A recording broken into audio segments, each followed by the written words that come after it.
Who was Stuart Sutcliffe? He was an English artist and musician best known for being an original member of the Beatles.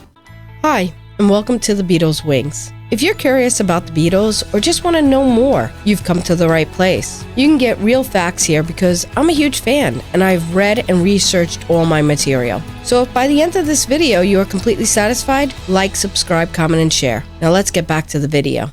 Stuart Sutcliffe was born on June 23, 1940 in Edinburgh, Scotland. He was the son of Charles Sutcliffe and Martha Sutcliffe, better known as Millie. Charles Sutcliffe was originally from Leeds, England, and he worked as an army officer. Millie Sutcliffe was a school teacher from Liverpool, England. They met during World War II when Charles was stationed in Liverpool.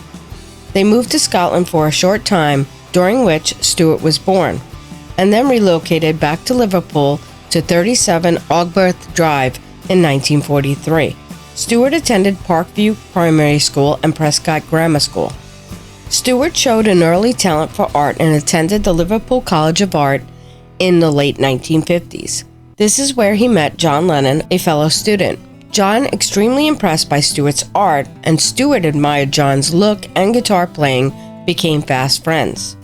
He and Lennon eventually moved in together, sharing a flat in Liverpool at 3 Gambier Terrace.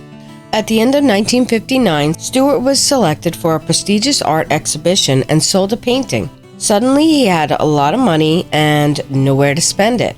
At the time, Lennon and his other two friends, Paul McCartney and George Harrison, were evolving as a band and needed a bassist. Lennon, McCartney, and Harrison persuaded Sutcliffe to invest the money into a new bass, even though Sutcliffe had limited experience playing music.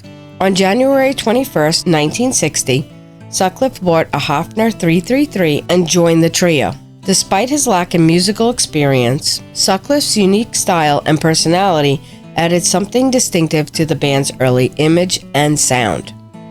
On August 17, 1960, the Beatles started a months-long residency at the Indra Club in Hamburg, Germany. The Beatles ended up traveling to Hamburg 5 times between 1960 and 1962.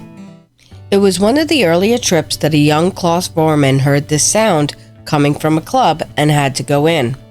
After seeing the Beatles, he went home to his then-girlfriend Astrid and told her that she really needed to see these guys. Astrid went to the club and was completely taken with these young men, especially Stuart. This is what Astrid had to say. "When it came down to the Kaiserkeller with Klaus, then after he persuaded me for 3 days, I just freaked out. Seeing them on stage, faces I always dreamt of taking pictures because they had so much personality and were still young like I was." Klaus and Astrid became fast friends with the Beatles. It wasn't before long Stuart and Astrid fell deeply in love. They were infatuated with one another. They were engaged in November of that year. With this and the passion for art, Stuart decided to leave the Beatles in 1961. He went to live with Astrid and focus on his studies at the Hamburg College of Art in Germany.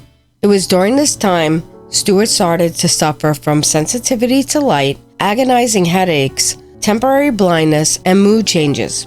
He collapsed and was taken to the doctor both in Germany and in the UK, but they were unable to diagnose him with anything.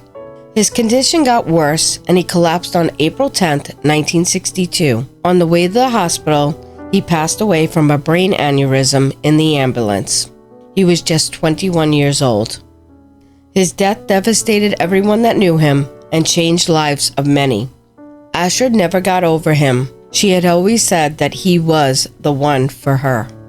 Stuart's brief tenure with the band left a lasting impact on their history and contributed to their evolution as one of the most influential music acts of all time.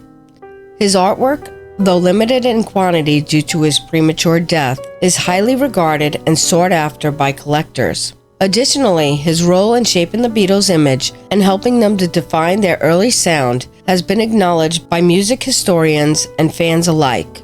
Stuart would never know the fame that would precede him soon after his death, and the place he would hold in the history of the Beatles forever.